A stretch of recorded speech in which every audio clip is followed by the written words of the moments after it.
Hi എല്ലാവർക്കും ആർമൈ വ്ലോഗിന്റെ പുതിയൊരു വീഡിയോയിലേക്ക് സ്വാഗതം. ഇത് ഞാൻ ഉണ്ടാക്കാൻ പോകുന്നത് പാവയ്ക്ക അച്ചാറാണ്. അതിനായി ഞാൻ ചീനച്ചട്ടി അടുപ്പത്ത് വെച്ചു. ഇനി സ്റ്റവ് ഓൺ ചെയ്യാണ്. ഇപ്പോൾ ചട്ടി ചൂടായി വരുന്നു. ഇതിലേക്ക് നമ്മൾ ചേർക്കുന്ന വെളിച്ചെണ്ണയാണ്. ഒരു 2 ടേബിൾ സ്പൂൺ വെളിച്ചെണ്ണ ചേർക്കുക. ആദ്യം 2 ടേബിൾ സ്പൂൺ വെളിച്ചെണ്ണ ചേർത്ത് കൊടുക്കുകയാണ്. വെളിച്ചെണ്ണ ചേർത്താലാണ് ഈ അച്ചാറിന് നല്ല ടേസ്റ്റ് കിട്ടുന്നത്. അപ്പോൾ വെളിച്ചെണ്ണ തന്നെ ചേർക്കാൻ എല്ലാവരും ശ്രമിക്കുക. ഇനി എണ്ണ ചൂടായി വന്നിട്ടുണ്ട്. ഇനി ഇതിലേക്ക് നമുക്ക് ആവശ്യത്തിന് കടുക് ചേർത്ത് കൊടുക്കുകയാണ്. ഞാനൊരു 1.25 ടീസ്പൂൺ കടുക് ചേർക്കുന്നുണ്ട്. അതുപോലെ തന്നെ ഒരു 1/2 ടീസ്പൂൺ ഉലുവയെ ചേർത്ത് കൊടുക്കുന്നത്, അതും ചേർത്ത് കൊടുത്തു. ഇനി നമുക്കൊന്ന് പൊട്ടി വരണം. കടുക് ഉലുവയും പൊട്ടി വന്നതിന് ശേഷമാണ് നമുക്ക് ബാക്കി ഇൻഗ്രീഡിയൻസ് ചേർക്കേണ്ടത്. അതിനായി ഞാൻ ഒരു 10 അല്ലി വെളുത്തുള്ളി, ഒരു ചെറിയ കഷ്ണം ഇഞ്ചി, അതുപോലെ 2 പച്ചമുളക് ഇത്രയും ചെറുതായി അരിഞ്ഞെടുത്ത് വെച്ചിട്ടുണ്ട്. അതും കൂടെ അതിലേക്ക് ചേർത്ത് കൊടുക്കണം. കണ്ടില്ലേ, കടുകും ഉലുവയും നന്നായി പൊട്ടി വരുന്നുണ്ട്. നന്നായി പൊട്ടിയതിന് ശേഷമാണ് ഞാൻ ഇഞ്ചിയും വെളുത്തുള്ളിയും പച്ചമുളകും ചേർത്ത് കൊടുക്കുന്നത്. ഈ തീ കുറച്ച് വെച്ചു. ഇനി ഇതിലേക്ക് ഇഞ്ചി, വെളുത്തുള്ളി, പച്ചമുളക് ഇത്രയും ചേർത്ത് കൊടുക്കുകയാണ്. ഇത് 3 ഒരുമിച്ച് തന്നെ ചേർത്ത് കൊടുക്കാം. നമുക്ക് ഓരോന്നും സെപ്പറേറ്റ് ചേർത്ത് കൊടുക്കേണ്ട ആവശ്യമില്ല. ഇനി ഇത് നന്നായി വഴറ്റിയെടുക്കണം. നമുക്ക് ഇഞ്ചിയുടെയും വെളുത്തുള്ളിയുടെയും എല്ലാം പച്ചമണം നന്നായി മാറിക്കിട്ടണം. നന്നായി വഴറ്റി കൊടുക്കുകയാണിത്. ഇനി ഇതിലേക്ക് ചേർക്കുന്നത് നമ്മൾ പാവയ്ക്കയാണ്. പാവയ്ക്ക നല്ല കയ്പുള്ള പാവയ്ക്ക ഞാൻ യൂസ് ചെയ്യുന്നത്. അതുകൊണ്ട് തന്നെ 1/2 പാവയ്ക്ക എടുക്കുന്നുള്ളൂ. അത് ചെറിയ ചതുര കഷ്ണങ്ങളായി നുറുക്കിയത്. കണ്ടില്ലേ, ഈ ഒരു സൈസിലാണ് കട്ട് ചെയ്യേണ്ടത്.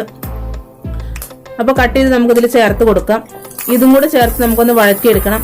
ഇനി ഒരുപാട് ഫ്രൈഡ് ആയിട്ട് വഴറ്റിയെടുക്കേണ്ട ആവശ്യമില്ല. ഒന്ന് ചെറുതായി വഴറ്റി കിട്ടിയാൽ മാത്രം മതി. ഇത് വഴറ്റി കൊടുക്കുകയാണ്. കണ്ടോ, പാകത്തിന് വഴറ്റിയിട്ടുണ്ട്.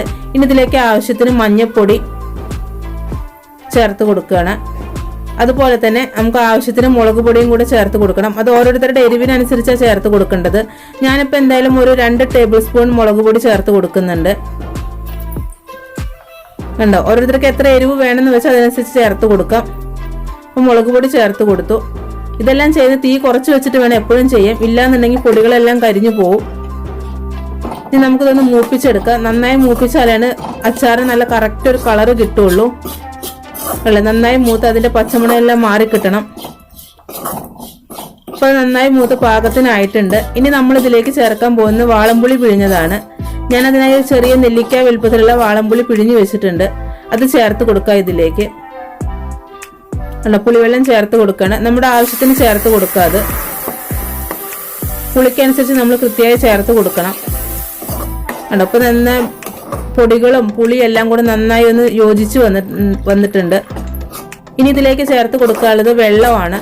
എപ്പോഴും പച്ചവെള്ളം ചേർക്കാതിരിക്കാൻ ശ്രദ്ധിക്കുക. ഞാനിപ്പോൾ ഇളം ചൂടുവെള്ളം ചേർത്ത് കൊടുക്കുന്നത്. അതും കൂടെ ആവശ്യത്തിന് ചേർത്ത് കൊടുക്കുക. ഒരുപാട് വെള്ളം ചേർക്കണ്ട, എന്നാൽ ഇത് വേവാനുള്ള പാകത്തിന് ചേർത്ത് കൊടുക്കുകയും വേണം. കണ്ടില്ലേ, വെള്ളം നന്നായി യോജിപ്പിച്ചെടുത്തതിന് ശേഷം കുറച്ചും കൂടെ വെള്ളം ചേർത്ത് കൊടുക്കുക. ഇനി നമ്മൾ ഇതിലേക്ക് ചേർക്കുന്നത് ഒരു 1/2 കഷ്ണം ശർക്കരയാണ്. അപ്പോൾ ഒരു ചെറിയ മധുരം ഉണ്ടാവും ഈ അച്ചാറിന്. അതുപോലെ ആവശ്യത്തിന് ഉപ്പ്, ശർക്കരയും ഉപ്പും കൂടെ ചേർത്ത് നന്നായി യോജിപ്പിക്കുക.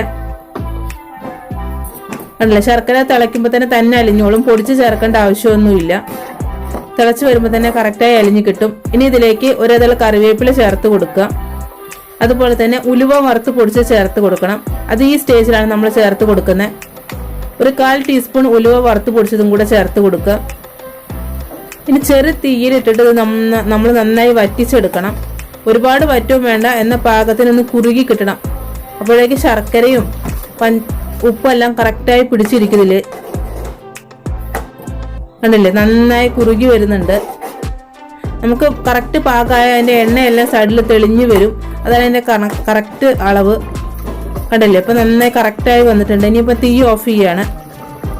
കണ്ടില്ലേ, ഇത് കറക്റ്റ് പാകത്തിനാണ് ഞാൻ ഓഫ് ചെയ്തിരിക്കുന്നത്. അപ്പം എല്ലാവരും ഇത് ട്രൈ ചെയ്ത് നോക്കണം. നല്ല ടേസ്റ്റി ഒരു അച്ചാറാണ്.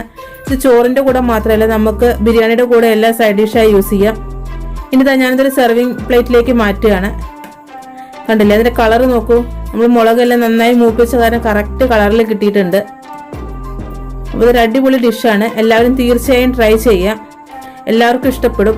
പാവയ്ക്ക കഴിക്കാത്തവർ വരെ കഴിച്ചു പോകും. ഇത് കണ്ടില്ലേ, പാവയ്ക്കയുടെ കയ്പ് ഒട്ടും തന്നെ നമുക്കറിയില്ല. നല്ല അടിപൊളി ഡിഷാണ്. അപ്പോൾ എല്ലാവരും തീർച്ചയായും ട്രൈ ചെയ്യുക. അടുത്ത വീഡിയോയിൽ കാണാം. ബൈ.